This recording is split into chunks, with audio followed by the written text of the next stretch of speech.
क्यों नहीं कराते? मैं उत्तर देता। बीजेपी में अध्यक्ष पद का चुनाव क्यों नहीं होता? हमें क्यों नहीं मौका देते? हम भी कवरेज करें आपका। अरे हमें तो एक लाइन में खबर बतानी पड़ती है और इस वक्त की खबर यह है कि जेपी नड्डा जी ही अध्यक्ष बने रहेंगे। हाँ शर्मा की तरह आपका भी गौरव भाटिया शो चलेगा। आप आएंगी, इन्होंने बन के आ जाइएगा। जब आप गर्दन हिलाती है ना, मेरी टीआरपी बढ़ जाएगी। आऊंगी आप मतलब जाएंगी कॉमेडी सेंटर में। देखो जाने को तैयार है बच्चों, अगला शो ये कॉमेडी सेंट्रल का करेंगे। सॉरी मैडम मत बोलिए, मैं जरूर इनके घर पे सॉरी मैडम, आपसे ज्यादा दलाली किसी ने नहीं करी। अभी मैं बोलना नहीं चाहता, व्यक्तिगत टिप्पणी नहीं करूंगा। आप बताइए, रुकिए, आप मीडिया के छात्र हैं, आप मत करिएगा। जिस दिन उसके नीचे नाम है खड़गे जी का, और ये महंगाई पर आपका जवाब है। मैं ये महंगाई पे सारी उनकी भी बात को नहीं दूं। अच्छा पहले महंगाई चाहती है। पहले महंगाई और पहले महंगाई पे जो बच्चों के सवाल है उसके बाद उस पर ये बच्चे हम।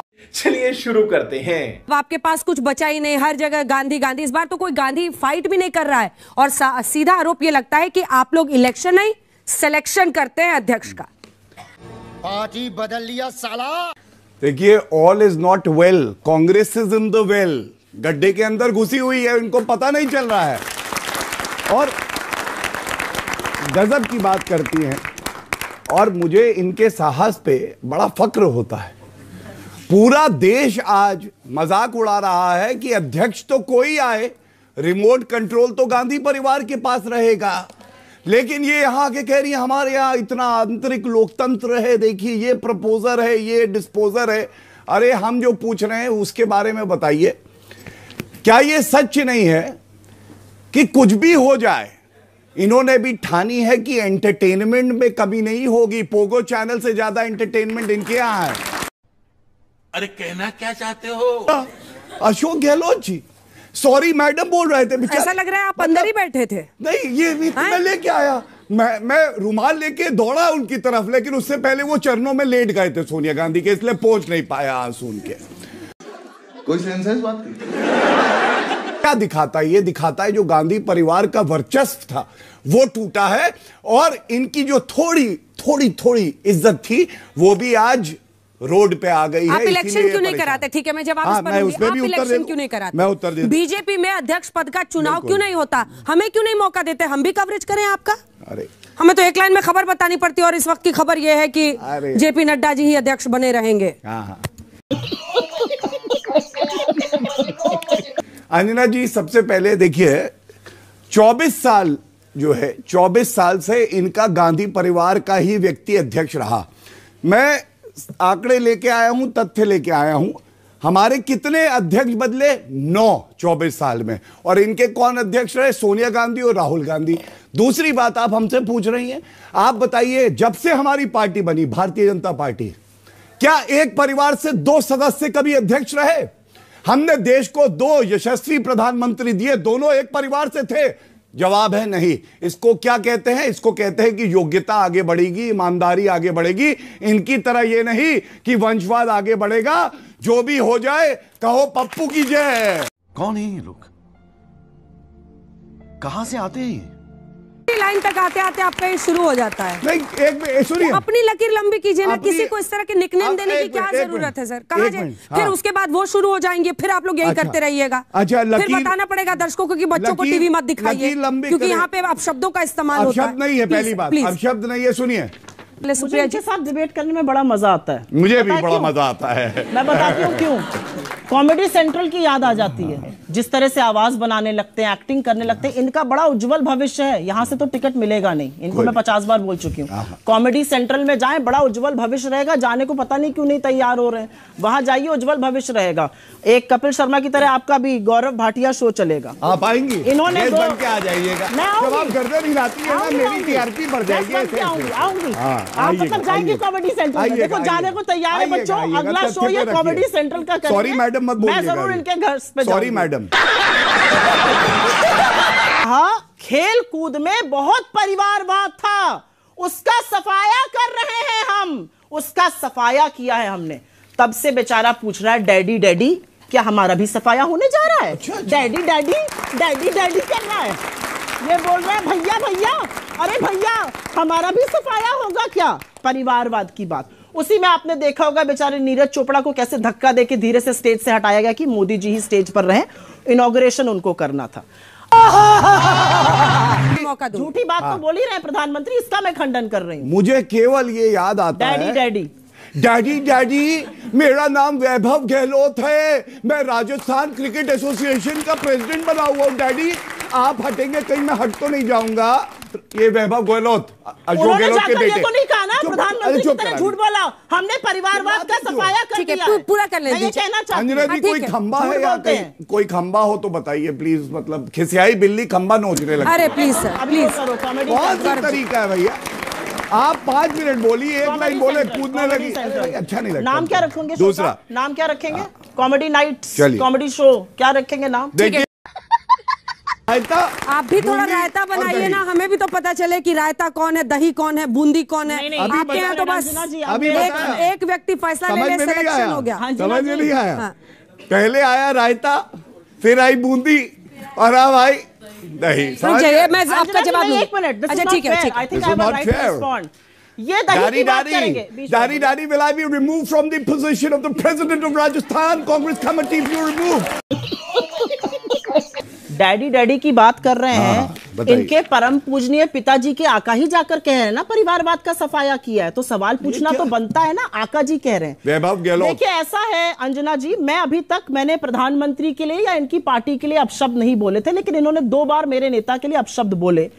तो भाई फेकू महाराज और झासाराम जिसके शिष्य आप यहां बनकर आए हैं, दुनिया देख रही है क्या लपा फेंक रहे हैं। पता आपको नीरज चोपड़ा को क्यों हटाया स्टेज से? अच्छा, लोगों ने बोला तुमसे बड़ा फेंकने वाला आ गया है, तो तुम साइड हो जाओ, मोदी जी फेंकेंगे। तो उनको लगा भाला फेंकेंगे, अरे जबानी जमा खर्च फेंकेंगे। इस सज्जन को क्या तकलीफ है भाई? बात पर चल ही पड़े हैं और बच्चों की बात होनी चाहिए। फेंकने का बच्चों एक आपको मैं नमूना यहां दिखाऊंगी। ये बिल्कुल सपाट जमीन आपको दिख रही है, दूर दूर तक बंजर जमीन। आपको पता है जो आपको नहीं दिख रहा है, यहां पर मदुरई का एम्स 95% बन चुका है। नड्डा जी फेंक रहे थे, नड्डा जी ये कहकर आए 95% एम्स बढ़ गया। हमारे बंदे ने जाकर देखा तो ये बैरन जमीन नजर आई, सफेद सपाट जमीन जहां पर कुछ भी नहीं था। ये फेंकने की बात है। और फेंकने के बारे में आप लोगों के विषय में एक बात बता दूं, आज सुबह हम लोग तो आईना दिखाते रहते हैं, ऐसे ही बदतमीजी करके सेंट्रल क्या कॉमेडी सेंट्रल चलाते हैं। आज तो आरबीआई चपा मार मार के आईना दिखा रहा है। आरबीआई ने क्या किया? रेपो रेट बढ़ा दिया, मतलब महंगाई पर आईना दिखाया। और आरबीआई ने क्या किया? कहा ग्रोथ कम होगी, लोन महंगा होगा, ईएमआई महंगी होगी, ग्रोथ कम होगी, तो मतलब नौकरी कम बनेगी और आय कम होगी। उस पर क्या मुंह में दही जम गया। जिस दही पर जीएसटी लगा था वो मुंह में जमा लिया इन लोगों ने। कुछ यही नहीं, अभी और सुनिए। कांग्रेस में कुछ भी होता है तो आप लोग बवाल मचा देते हैं, लेकिन जब महंगाई और बेरोजगारी पे सवाल आता है तो आप हरा लाल और पीला करने लगते हैं।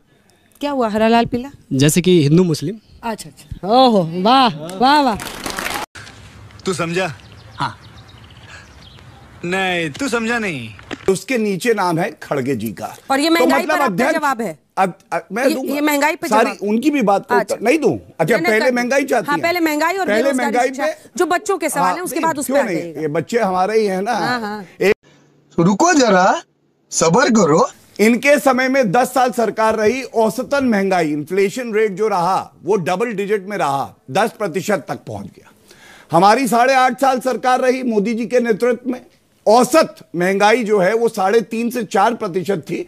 अभी भी जब बड़ी कोविड की महामारी में तो 7% तक पहुंची। और जो रेपो रेट बढ़ाने का है वो आरबीआई मेजर्स लेता है कि महंगाई कम हो। पहली बात तो ये। दूसरी बात बेरोजगारी की करी। पहले अपने आंकड़े देता हूं, ईपीएफ डेटा, नई जॉब्स कितनी लगी हैं 2021 का डेटा, लास्ट डेटा है, लेटेस्ट डेटा है 1.3 करोड़ इन द ईयर 2021। ये हमारा है। दूसरी बात मुद्रा योजना, 38 करोड़ से 40 करोड़ लोन जो दिए गए हैं, 38 करोड़ से रोजगार के अवसर मिले हैं आप जैसे युवाओं को। तो बेरोजगारी है ही नहीं देश में। एक मिनट रुक जाइए, है कि नहीं है? अभी अंजना जी प्लीज। तीसरी बात, एक तुलनात्मक बात जरूर होनी चाहिए कि उंगली कौन उठा रहा है। आप बताइए सबसे ज्यादा बेरोजगारी बड़े प्रदेशों में कहां है? राजस्थान में 30%, 30%, उत्तर प्रदेश में 4% से नीचे, गुजरात में 2% है, और जो मध्य प्रदेश है 2% है, महाराष्ट्र में 2.5% है। झूठ बोलो, बार बार झूठ बोलो। के सवाल से बचे। इनसे मैं पूछ लेती हूं, रुपए को कोमा में क्यों पहुंचा रहे हैं? 82 के पार रुपया हो गया है, क्या शतक लगवाने का इरादा है? और टूटते रुपए का क्या मतलब होता है कि महंगाई और बढ़ रही है। आरबीआई ने क्यों रेपो रेट बढ़ाया है? क्योंकि महंगाई बढ़ रही है और रुपया टूट रहा है। जो रुपया 58 रुपए प्रति डॉलर पे मोदी जी को मिला था, आज 82 के पार है, 24 रुपया बढ़ा दी। और मोदी जी क्या कहते थे? जैसे जैसे रुपया गिरता है मित्रों, प्रधानमंत्री की आबरू गिरती जाती है। किस पाताल लोक में प्रधानमंत्री मोदी जी की आबरू है? मैं तो ये पेट्रोल की तो सेंचुरी मारी दी आपने। अरे अभी रुपए की भी मरवाएंगे, डॉलर रुपए की भी सेंचुरी मरवाएंगे। इसके बाद आएंगे। रुपए की बात कर ली। अब ये इन्होंने कुछ बोला फिर से मेरे नेता के लिए, मैं जबरदस्ती इनको फेंकू जासाराम। मुझे लगता है सुपारी लेके आते हैं मोदी जी को गाली खिलवाने के लिए। सुपारी? हम तो कहते हैं आपके दुकान है सुपारी की? अच्छा, राहुल गांधी बैठते खाओगे? मैं चूना ऐसा लगाऊंगा कांग्रेस पार्टी मिलेगी नहीं, वही पनवाड़ी है। ऐसा चूना लगाऊंगा पूरी कांग्रेस पार्टी ढूंढेंगे, माइक्रोस्कोप से नहीं मिलेगी। सुप्रिया जी, चूना आपकी थाली दूसरी थाली का बैंगन बन के नहीं लगाया जाता है। चूना जो है वो सिद्धांतों पर लगाया जाता है। लग रहा है कि आप यही करने आई हैं। शांत रहिए। फेंकू और झासाराम जैसी बातें यहाँ के फेंका मत करिए, फेंकने में कौन याद है? ताली बजाई। बोलने दे, तकलीफ हुआ है बेचारे को। बोल ने दिए, इनको चुभे और चुभना चाहिए, क्योंकि हमारी बहनों की इज्जत जो है वो सर्वोपरि है। अच्छा लगा मुझे आपको चुभे, चुप हो जाइए। आपको उसकी दरिंदगी चुभी, आपके नेता के लड़के की। चिल्लाने से कुछ होगा? आपके नेता की लड़के की दरिंदगी चुभी आपको? सुप्रिया जी, ईरानी की असंवेदनशीलता चुभी आपको? केआर रमेश के बारे में बताओ। When rape is inevitable, lie down and enjoy it। K R Ramesh के बारे में बताओ। Absolutely not। आज चुप रही है। अच्छा चलिए, चुप हो जाइए। Complete nonsense। मैं अंजना जी नहीं करना चाहता हूँ, ये गंभीर मुद्दा। खोपड़ी तोड़ साले। फ्यूचर नहीं कॉमेडी सेंट्रल में। अरे जमानत जब्त हुई थी जिस दिन पत्रकार थी, टिकट मांगी थी, आपसे ज्यादा दलाली किसी ने नहीं करी। अभी मैं बोलना नहीं चाहता, व्यक्तिगत टिप्पणी नहीं करूंगा। आप बताइए, रुकिए, आप मीडिया के छात्र हैं, आप मत करिएगा। जिस दिन कोई पत्रकार होगा किसी पार्टी का टिकट नहीं सकता, खत्म। Bye bye, tata, goodbye, गया।